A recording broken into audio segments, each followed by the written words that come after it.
Bien-aimés dans le Seigneur, je remercie l'Éternel notre Dieu pour sa grâce infiniment grande qui ne cesse de manifester envers nous en nous accordant les souffles de vie, parce qu'il est écrit, les bontés de l'Éternel ne sont pas épuisées ni ses merveilles à leur terme, elles se renouvellent chaque matin.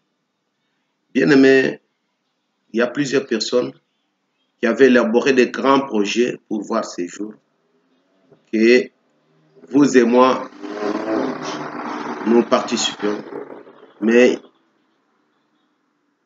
ils sont morts, d'autres sont dans des hôpitaux, gravement malades, ceux qui passent les derniers instants de leur vie. Et si nous sommes en vie, c'est parce qu'il a plu à l'Éternel Dieu de nous prêter encore ce souffle de vie. C'est pourquoi nous devons lui être reconnaissants. C'est pourquoi nous devons le louer, le glorifier pour tous ses bienfaits. Ainsi, je dis bonjour, bonsoir à tous nos bien-aimés, selon que vous vous trouvez là où vous êtes, selon les faisceaux horaires. Shalom, peuple de Dieu. Je crois bien nous avons commencé notre thème Retour à l'Éternel pour essayer d'exhorter le peuple de Dieu à revenir à notre Dieu. Aujourd'hui, nous allons mettre un point virgule à ce thème afin que nous puissions entamer aussi d'autres sujets.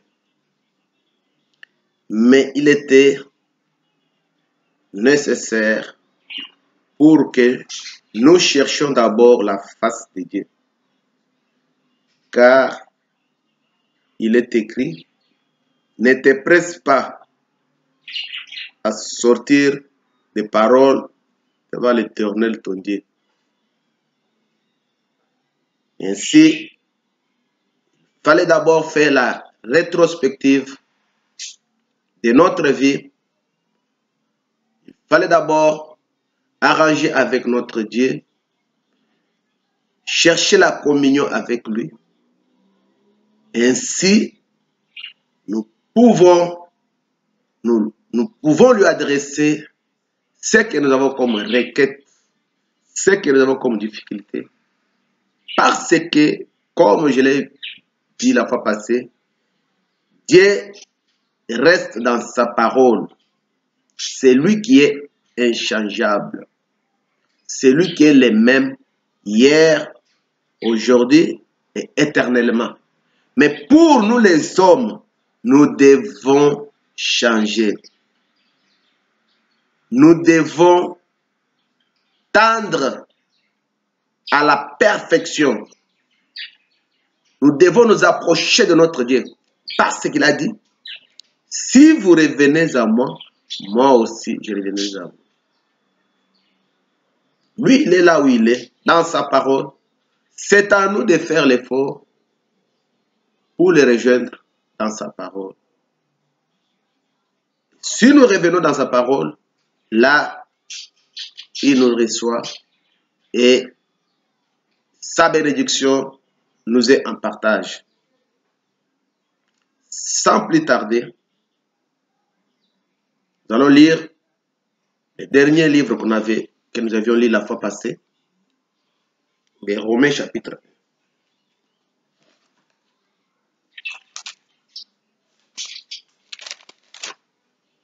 1. Romains chapitre 1, 18e verset. La colère de Dieu se révèle du ciel contre toute impiété et toute injustice des hommes qui retiennent injustement la vérité captive. Car ce qu'on peut connaître de Dieu est manifeste pour eux. Dieu le leur ayant fait connaître, en effet, les perfections invisibles de Dieu, sa puissance éternelle et sa divinité se voient comme à l'œil nu depuis la création du monde, quand on les considère dans ses ouvrages. Ils sont donc inexcusables, car ayant connu Dieu, Ils ne l'ont point glorifié comme Dieu et ne lui ont point rendu grâce, mais ils se sont égarés dans leurs pensées et leur cœur sans intelligence a été plongé dans les ténèbres. Se vantant d'être sages, ils sont devenus fous. Et ils ont changé la gloire du Dieu incorruptible en image représentant l'homme corruptible, des oiseaux, des quadrupèdes et des reptiles. C'est pourquoi Dieu les a livrés à l'impureté, selon les convoitises de leur cœur.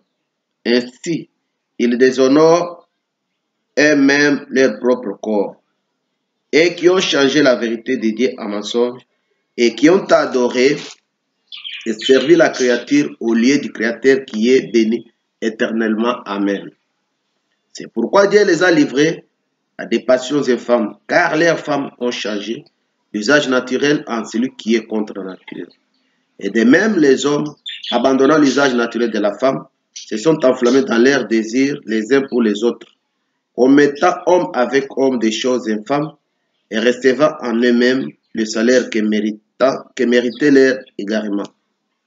Comme ils ne se sont pas souciés de connaître Dieu, Dieu les a livrés à leur sens réprouvé pour commettre des choses indignes, étant remplis de toute espèce de justice, de méchanceté, de cupidité, de malice, pleins d'envie, de meurtre, de querelles, de ruses, de malignité, rapporteurs, médisants, impieux, arrogants, hautains, fanfarons, ingénus au mal, rebelles à leurs parents, dépourvus d'intelligence, de loyauté, d'affection naturelle, de miséricorde. Et bien qu'ils connaissent le jugement de Dieu, déclarant dignes de mort ceux qui commettent de telles choses, non seulement ils le font, mais ils approuvent ceux qui le font. Que Dieu ajoute la bénédiction à la suite de la parole. Que Dieu vous bénisse. Nous avons vu dans le livre des Chroniques, chapitre 7, verset 14, lorsque l'Éternel Dieu exhortait son peuple, il disait, si le peuple sur qui mon nom est invoqué, s'humilie, prie, confesse ce péché,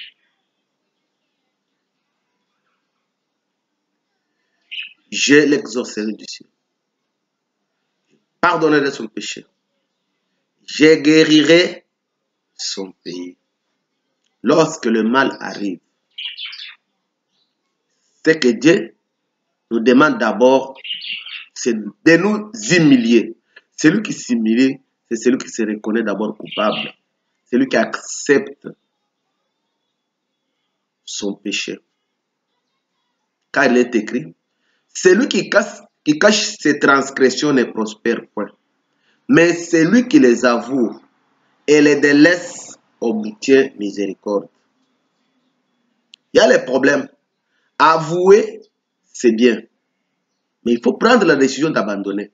C'est ça même la repentance. Puisque la repentance, c'est la douleur intérieure produite par la conviction du péché et un ardent désir de changement. Lorsque vous avez reconnu, vous vous êtes reconnu coupable, vous confessez, mais vous avez le désir d'abandonner, de changer, c'est-à-dire de changer de direction. Non, la direction que j'avais prise n'était pas la meilleure. Le diable m'éloignait de plus en plus à mon Dieu. Je dois laisser. La colère de Dieu se révèle sur la terre, sur des hommes qui retiennent la vérité captive, c'est-à-dire que ceux qui connaissent la puissance de Dieu, ceux qui se disent enfants de Dieu, ceux qui pouvaient être des maîtres, ceux qui se disent conducteurs, mais qui entraînent les gens dans l'erreur. La colère de Dieu tombe sur eux. Si vous voyez le dernier verset que nous avons lu, qu'est-ce qu'il dit? Bien qu'ils connaissent que ceux qui commettent de telles choses sont dignes d'être jugés, condamnés à mort. Non seulement ils le font, mais ils approuvent aussi, ils approuvent même ceux qui les commettent, ceux qui sont dans les péchés. Non, parce que si je vais lui dire ça, il va fuir l'église. Si je vais lui dire ça, ah, non, il ne me donnera pas sa dîme, il ne me donnera pas l'offrande. Maintenant, vous êtes en train de les cajoler. Vous êtes en train de l'oindre d'huile. Là où il y a le mal, vous dites non, il n'y a pas de problème. Or, la Bible dit que celui qui absout les coupables, il est maudit. Celui qui appelle mal bien et qui appelle le bien mal, non.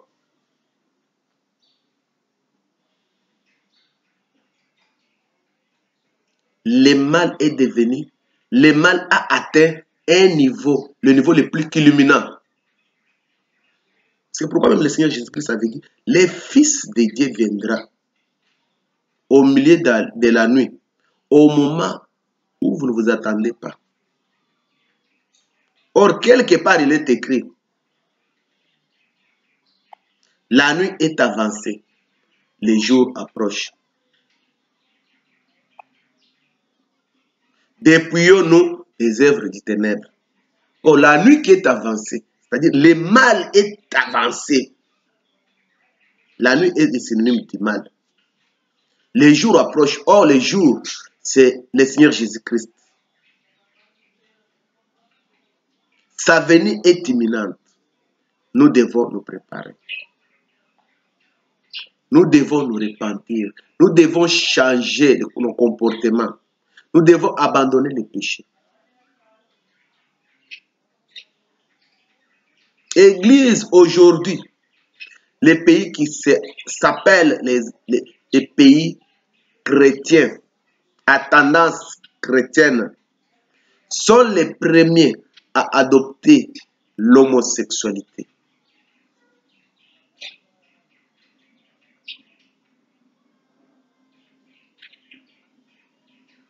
Le diable est tellement rusé. Comme je l'avais dit la fois passée, quand il présente le mal, il ne présente pas le mal dans la facette B, il présente la facette A.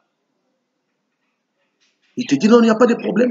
Mais quand il t'entraîne dans le péché, il t'amène la culpabilité pour te dire que tu es maintenant éloigné de Dieu. C'est pourquoi même aujourd'hui, ceux qui s'appellent du diable, les satanistes, le diable leur donne des conditions de plus abominables pour qu'ils puissent donc couper des relations avec Dieu. Pourquoi vous pouvez voir quelqu'un, un intellectuel, un homme de 60 ans, de 50 ans, il va coucher avec un enfant de 3 ans, un enfant de 8 ans. Pourquoi il y a beaucoup de violence contre les enfants? Pédophilie, partout dans le monde. Vous croyez que c'est seulement pour avoir des sentiments, quelque chose comme ça, non, pour satisfaire des désirs. Non, c'est diabolique. Le diable leur donne des conditions pour que tu fasses des choses infâmes, abominables devant Dieu, pour que tu puisses rompre avec Dieu, afin que ça soit signé pour toi, que non, toi, tu es déjà, il y a déjà la marque.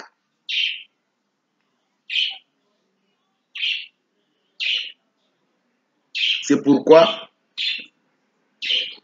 quelque chose du bien ne peut pas devenir du monde. Parce que le monde, non. Quand le Seigneur était venu, les savants, les grands du monde ne l'avaient pas connu. Et il s'était révélé aux petits enfants, aux humbles. Dieu se révèle aux humbles.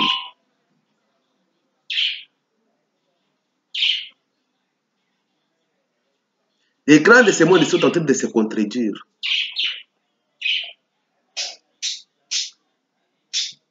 Comme je l'ai dit la fois passée, Si vous voyez même ceux qui sortent de l'église et ceux qui sortent des boîtes de nuit, vous ne trouverez pas de différence. Or, il y a une tenue pour les enfants de Dieu. Parce que la Bible dit que votre corps est le temple du Saint-Esprit. Vous devez maintenir votre corps dans la sainteté, dans la sanctification.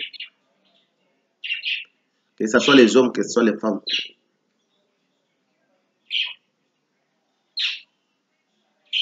La Bible dit, n'ayez pas soin de la chair pour en satisfaire les convoitises. Même pour la tenue des femmes. La Bible dit bien que les femmes vêtues d'une manière décente, avec pudeur et modestie. Mais dans nos églises aujourd'hui, est-ce que toi, frère, quand tu laisses ta femme sortir de ta maison, est-ce que, puisqu'avant que la femme sorte, c'est toi qui dois voir comment elle s'est habillée. Puisque il faudrait que dans l'habillement, nous puissions voir la décence, nous puissions voir la pudeur et la modestie. Aujourd'hui, les femmes et les chrétiennes et celles qu'on appelle païennes qui sont du monde, ils s'habillent sexy. Je ne sais pas. Le mot sexy, d'abord, qu'est-ce que ça veut dire? C'est exciter les sexe, exciter les désirs sexuels. Nous, quand nous grandissions, il y avait même la façon de s'habiller des femmes prostituées et la façon de s'habiller des femmes mariées. Mais aujourd'hui, c'est la confusion. Tu ne peux pas reconnaître qu'une femme est mariée ou non. Parce que tu trouveras même une prostituée qui s'habille avec retenue plus qu'une femme mariée. Les bras cassés, en collant. Ce qu'ils appellent des pantalons, ce ne sont pas des pantalons, ce sont des collants. Tu vois le corps, comme le corps est bien dessiné. Toi, tu regardes quelqu'un qui s'est mal habillé, tu as honte d'elle, mais elle est très contente là, orgueilleuse, à cause de la démocratie, à cause de la liberté. Mais le monde est en train de crier qu'il y a les taux de violence qui augmentent, les violences faites contre les femmes. Mais vous habillez mal les femmes pour exciter. Vous appelez les habillés sexy. Mais quand tu t'habilles sexy, c'est pour exciter le sexe.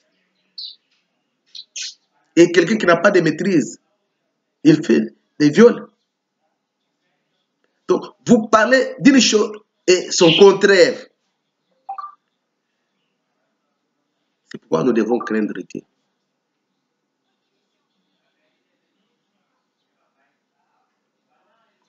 Toi, sœur en Christ, tu t'habilles mal comme ça. Tu sais combien de gens tu as déjà fait tomber. Parce que Jésus-Christ avait dit, celui qui regardera une femme avec de mauvais désirs, en la convoitant, il a déjà connu l'adultère avec elle. Il a déjà commis l'impudicité avec elle. Combien de gens tu as déjà tombé avec elle? Tu as fait tomber combien de gens? Tu as même déjà fait tomber même des serviteurs de Dieu au niveau de l'église. Quelqu'un qui est en train de modérer, tu es mal habillé, tu te mets devant, sur le premier banc. Tu n'as même pas de retenue.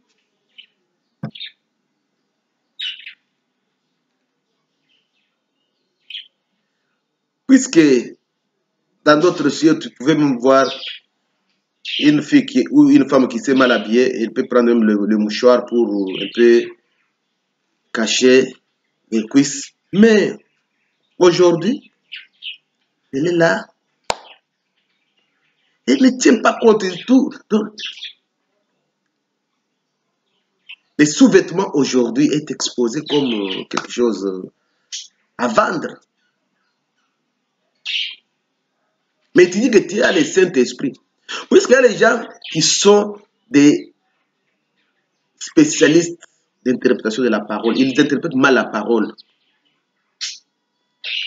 Dieu a dit, il ne regarde pas les cœurs. Il ne regarde pas les corps. Il voit les cœurs. Or, le Christ, le Seigneur Jésus-Christ, il a dit, c'est au-dedans du cœur qu'a les mauvais désirs. Puisqu'avant que tu portes cet habit, toi-même, qu'est-ce que tu t'es dit dans la pensée? Tu as dit non. Nakobetela bango, tango nakobanda koleka. Nakodendela bango. Donc, tu prends la décision que je vais porter ça pour les séduire quand je vais marcher. Tu vois, une fente derrière la jupe et la cuisse. Même quelqu'un qui a des collants, vous voyez, aujourd'hui il y a même un système il a un collant, mais ces collants transparents et la couleur même des sous-vêtements est exposée. Ou soit quelqu'un qui porte une robe transparente et n'a même pas les sous-vêtements est en train de marcher comme ça.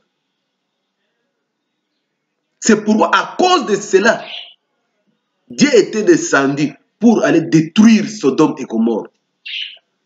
Quand il a vu Abraham, il a dit, j'ai entendu le bruit de Sodome et Gomorrhe.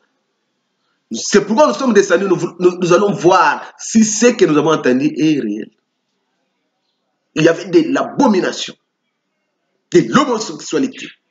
Les péchés avaient atteint un niveau de plus comble.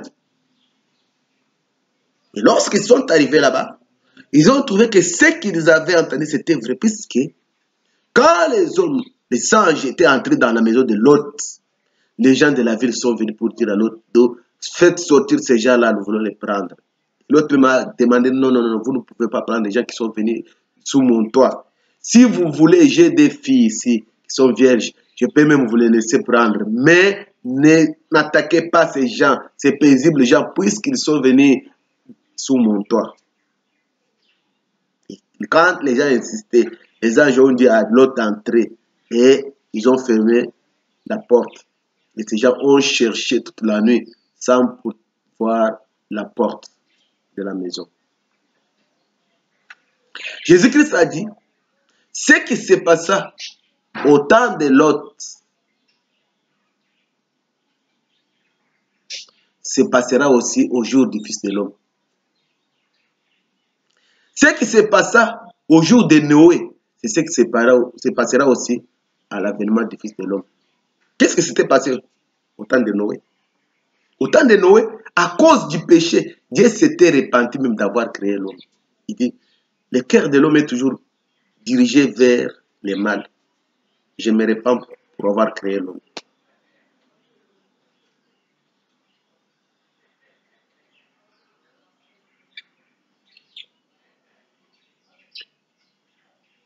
Le diable, il est tellement rusé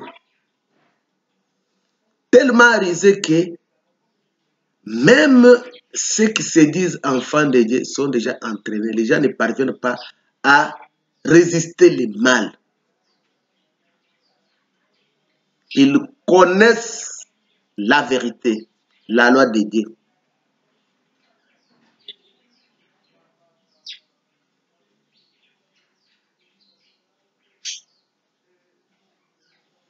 Dans le livre de Daniel 7, 24 et 25, ils ont un peu.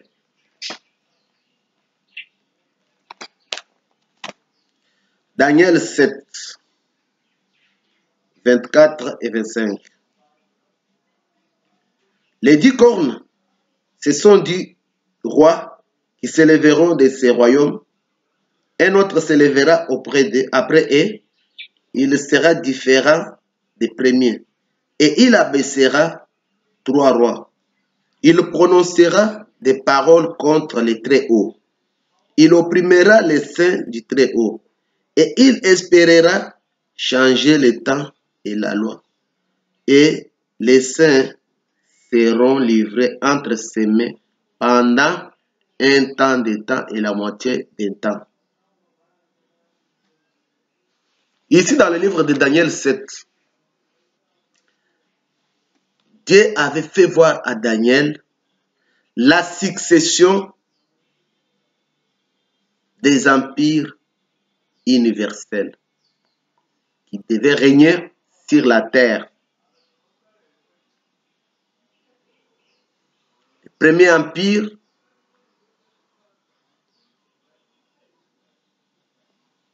c'était l'empire babylonien.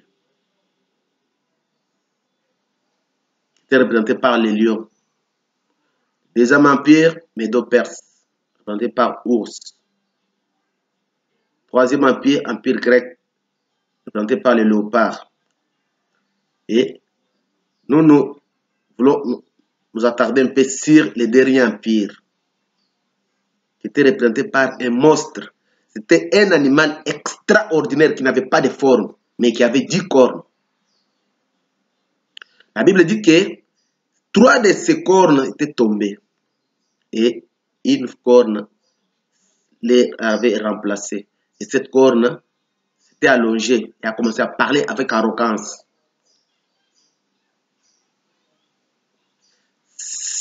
La dernière bête représente l'Empire romain. Puisque, selon la prophétie, il ne devait y avoir que ces 4 derniers empires universels.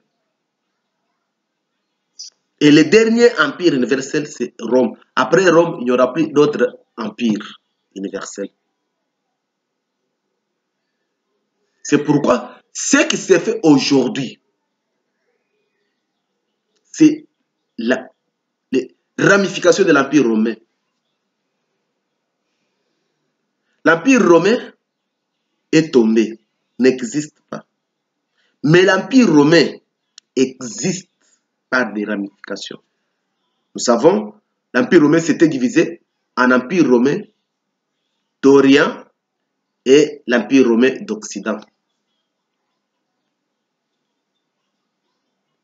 L'Empire romain d'Occident était tombé avant et l'Empire d'Occident avait été resté plusieurs siècles et était aussi tombé.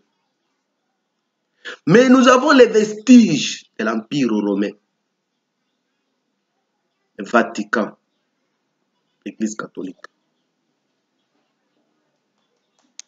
La communauté européenne, les États-Unis. Toutes ces puissances sont sous le contrôle du Vatican. Mais Apocalypse 13 nous dit ceci.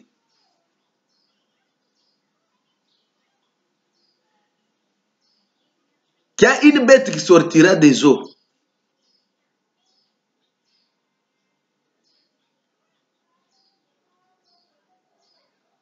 Or, les eaux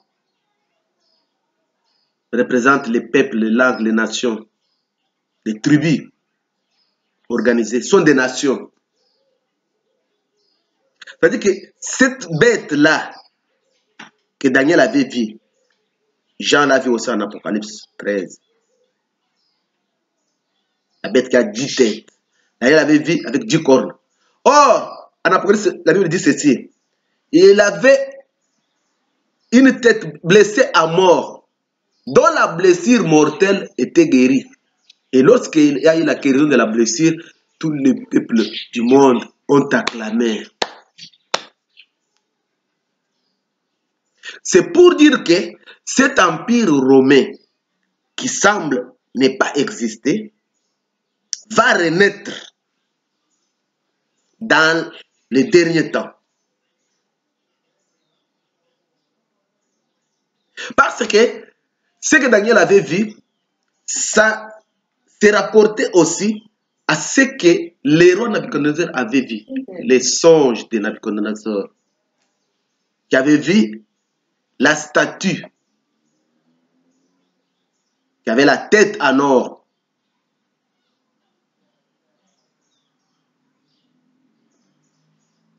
Poitrine et bras. En argent, des cuisses, les jambes en airain, et puis les jambes et les pieds, le ventre et les cuisses en airain, et les jambes et les pieds en fer mélangé avec de l'argile. C'est toujours la même prophétie. Parce que Daniel a interprété cette prophétie, cette vision. Il a dit que c'était l'empire babylonien qui représentait la tête en or, Médo-Perse, la poitrine en argent, grec, ventre et cuisses en airain, et les jambes et les pieds qui étaient l'empire romain. Comme nous voulons parler de l'empire romain. Vous voyez, la statue avait 10 orteils aux pieds.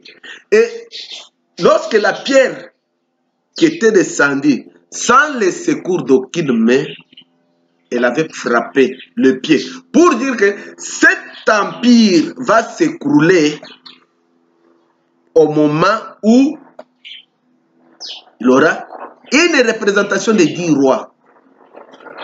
C'est ainsi que, en Daniel 7, la Bible dit ceci. La corne, les 3 cornes qui étaient tombées, il y a une corne qui est remplacée, qui a commencé à parler avec arrogance. Parler avec arrogance contre le Très-Haut, qui a combattu le peuple du Très-Haut. Mais là où nous avons lu, la Bible dit ceci. Il prononcera les paroles contre les Très-Hauts, il opprimera les saints des Très-Hauts, et il espérera changer les temps et la loi.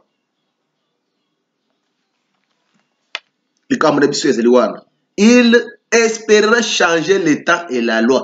Le problème de l'antichrist dans notre temps ici, c'est renverser la parole de Dieu.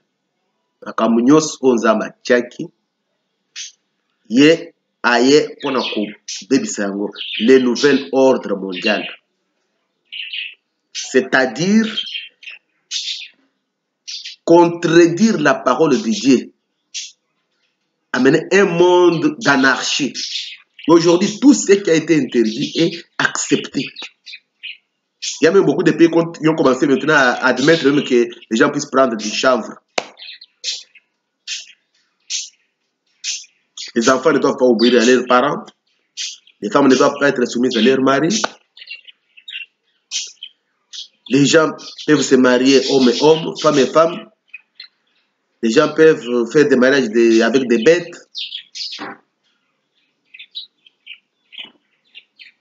Ces gens-là, ils introduisent de telles choses dans le monde. Mais ils sont en train de crier chaque jour, il y a la violence contre les femmes. Mais vous exposez la femme. Vous avez dit que non, Dieu est tyran, il est dictateur. Pourquoi la femme doit se soumettre à l'homme? Vraiment, la femme est une esclave. Il faut l'émancipation de la femme. Il faut l'égalité. Aujourd'hui, c'est la femme doit être en premier lieu. Mais les défenseurs de la femme, ce sont eux maintenant qui ont chosifié la femme. Et ils ont rendu la femme comme une chose. Aujourd'hui, pour vendre un article, il faut exposer la nudité de la femme. C'est ça qu'ils appellent liberté. C'est ça qu'ils appellent liberté. Mais, quand le diable vient avec le péché, il te présente ça comme quelque chose de bon. Non, la femme... Non, pourquoi la femme doit couvrir la tête? Non, elle n'est pas esclave. Elle doit dévoiler la tête. Mais aujourd'hui, il faut présenter la femme nue pour vendre les produits de beauté, pour vendre les véhicules. Même dans les combats de gala, avant que les boxeurs entrent dans des rings, il faut qu'une femme nue puisse passer.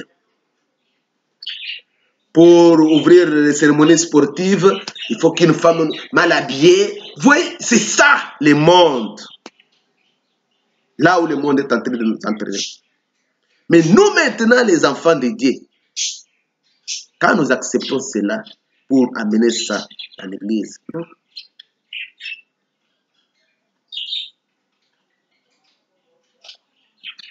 il espérera changer le temps et la loi. Il veut renverser la parole de Dieu.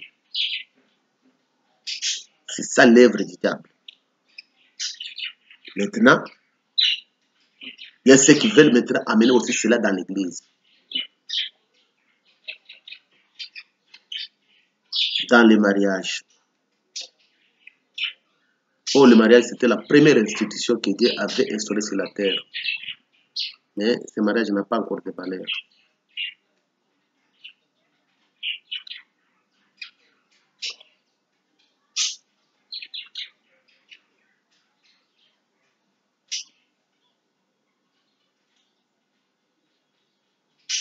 L'Antichrist,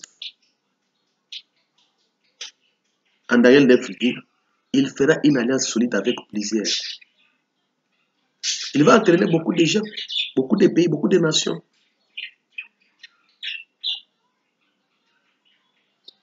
Mais, ils vont l'acclamer dans un premier temps.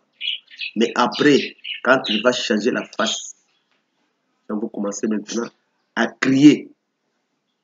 C'est pourquoi il est temps de revenir à notre Dieu. Il est temps de revenir à notre Dieu, nous repentir de ce que nous avons commis comme péché.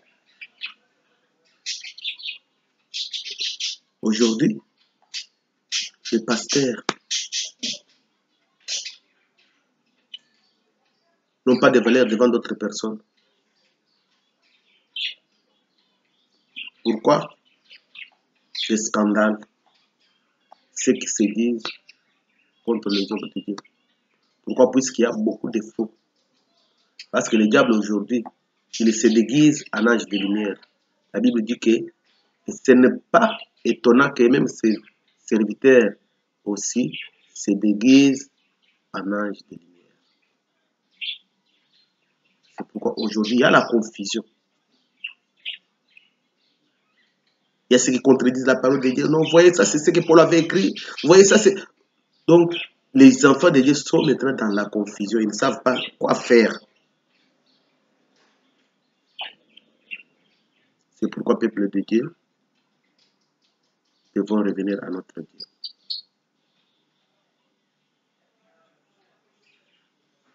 Que ces paroles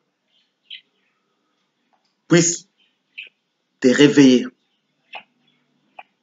afin que tu puisses prendre la décision radicale d'abandonner avec le mal, de ne pas faire les compromis avec le diable, quel que soit le prix.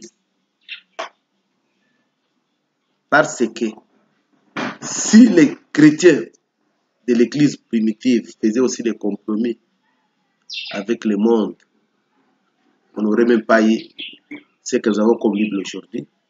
Il y a des gens qui ont payé le prix, qui ont accepté les sacrifices suprêmes. Mais vous, vous êtes quand même libre, là où vous êtes. Vous avez même le temps de lire la Bible, de prier.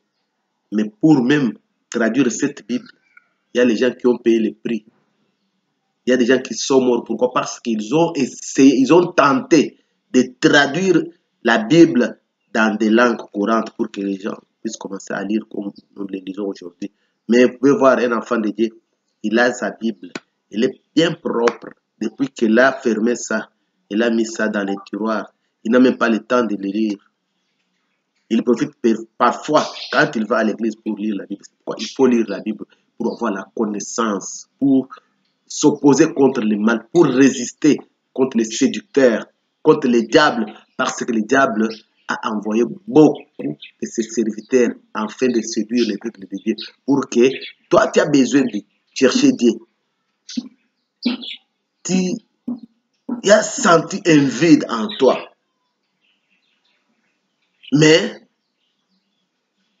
innocentement, tu te retrouves dans le main d'un loup ravisseur. C'est pourquoi beaucoup de gens, parce que là où il s'est retrouvé dans une fausse doctrine. Il croit que c'est ça la bonne doctrine. Parce que personne ne l'a enseigné. Quand il était païen, il s'est converti, il s'est retrouvé dans une fausse doctrine. C'est pourquoi il ne faut pas toujours condamner, mais il faut prier. Pour toi qui as abandonné Dieu, prends la décision ferme, afin que Dieu puisse te guider, qu'il te pardonne, que tu prennes une bonne marche, une nouvelle marche avec le Seigneur. Nous allons prier maintenant. C'est là que nous avons écouté la parole de Dieu. Que Dieu nous fasse grâce pour que nous les servions dans la vérité. Parce que Christ avait dit que le temps vient où les vrais adorateurs adoreront le Père en vérité et en esprit. En vérité, c'est-à-dire en conformité à la parole de Dieu. La parole de Dieu, c'est l'agneau que nous devons consommer dans l'entièreté. Nous ne devons pas choisir la parole de Dieu. Nous prêchons ça, nous ne prêchons pas ça. Nous, la parole doit être prêchée en entièreté. Parce que Christ a dit, c'est lui qui enlèvera même une iota. On enlèvera aussi son nom dans le livre de vie. C'est lui qui ajoutera, on ajoutera aussi dans sa vie les fléaux qui vont frapper sur la terre. Père tendre, j'ai béni ton Seigneur. Je te remercie ta grâce. Parce que tu nous aimes, tu nous as fait grâce pour que nous puissions parler de ta part. Laisse que cette parole puisse susciter les désirs ardents auprès de ton peuple d'abandonner le mal, de prendre la décision radicale pour te servir dans la vérité, parce que le diable est en train d'agir. Il est en train de travailler 24 heures sur 24. Oh mon Dieu, si tu nous abandonnes, nous ne saurons quoi faire. Oui, je recommande mon frère, je recommande ma sœur. Père très saint, c'est toi qui es le maître de la moisson. C'est toi qui fais croître, car tu dis, celui qui plante et celui qui arrose sont des serviteurs inutiles, mais c'est toi qui fais croître. Est-ce que cette parole, que tu la fasses germer dans le cœur de ton peuple, pour qu'il puisse la mettre en pratique, qu'il soit éveillé, qu'il puisse résister contre le mal, pour la gloire de ton nom. Au nom de Jésus-Christ, j'ai ainsi prié. Amen. Nzambe na biso apambola moko na moko.